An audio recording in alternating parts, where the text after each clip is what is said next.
নমস্কার বন্ধুরা, recipes with সানভিকাতে সবাইকে স্বাগত জানাই। আশা করি আপনারা ভালো আছেন, সুস্থ আছেন। আজ আমি আপনাদের সাথে শেয়ার করতে চলে আসলাম ভিন্ডি বা ঢ্যাঁড়সের একটা রেসিপি, যেটার নাম হচ্ছে দই ভিন্ডি। এটা গরম গরম ভাতের সাথে, রুটির সাথে খুব সুন্দর লাগে খেতে। আর রেসিপিটা করা খুবই সহজ, ঘরোয়া কিছু উপকরণ দিয়েই কিন্তু হয়ে যায়। আসুন তাহলে ভিডিওটি শুরু করি। আপনারা শেষ পর্যন্ত থাকুন এবং দেখুন কেমন করে করছি। তো দই ভিন্ডি করার জন্য এখানে আমি ঢ্যাঁড়স নিয়ে নিয়েছি বা ভিন্ডি নিয়ে নিয়েছি। ভিন্ডিটা যাতে একটু কচি থাকে ওই রকম দেখে নেবেন।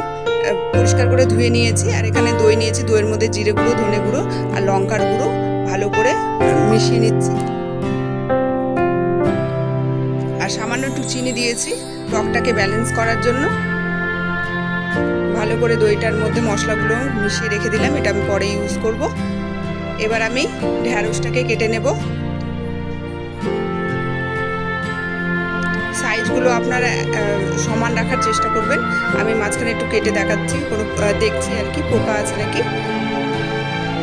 আমার ঢ্যাঁড়সগুলো এইভাবে করে কেটে নিলাম আমি। তারপরে সাদা তেলের মধ্যে ঢ্যাঁড়সটাকে ভেজে নেব। আমি এখানে নুন হলুদ কিছুই দেব না। 1 মিনিট ঢ্যাঁড়সটাকে শুধু তেলের মধ্যে একটু সাঁতলে নেব। একদম খুব লাল করে ভাজা যাবে না, হালকা করে ঢ্যাঁড়সটাকে ভেজে তুলে নিতে হবে।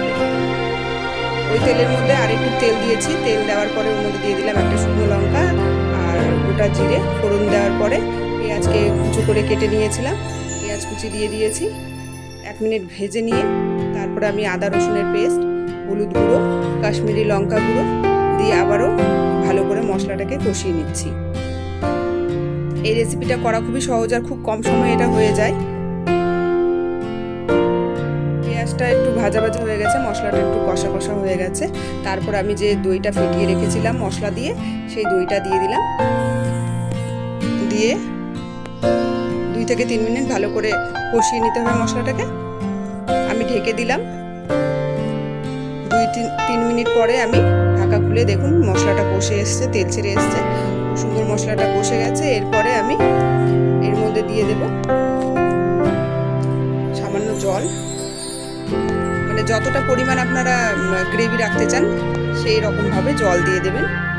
এরপর আমি দিয়ে দিচ্ছি পরিমাণ মতো নুন। নুনটা আপনারা আপনাদের টেস্ট অনুযায়ী দেবেন। দেওয়ার পরে একটু নেড়ে চেড়ে নিয়ে ভেজে রাখা ঢ্যাঁড়সটা বা ভিন্ডিটা আমি দিয়ে দিলাম এটাতে। আমার কিন্তু দই ভিন্ডিটা প্রায় রেডি হয়ে গেছে। আমি এটা গরম মশলা গুঁড়ো দিয়ে আমি এটা ঢেকে রেখে দিলাম 6 মিনিট মতো। 6 থেকে 7 মিনিট ঢেকে রাখলেই হয়ে যায়। আমার কিন্তু দই ভিন্ডি রেডি হয়ে গেছে। আমি ঢেকে রেখেছিলাম স্ট্যান্ডিং টাইমে। তারপরে দেখুন ঢাকা খুলে কি সুন্দর কালার এসছে, খেতে কিন্তু দারুণ হয়েছিল। আমি সার্ভ করে দিচ্ছি। আপনারা যদি আরও ঝোল কম চান বা মাখা মাখা চান তাহলে জলটা আপনারা পরিমাণ বুঝে দেবেন। আপনাদের এই রেসিপিটা কেমন লাগলো, যদি ভালো লেগে থাকে প্লিজ লাইক শেয়ার কমেন্ট করবেন, আমার পাশে থাকবেন। এতক্ষণ আপনারা ভিডিওটি ধৈর্য ধরে দেখলেন তার জন্য অনেক অনেক ধন্যবাদ।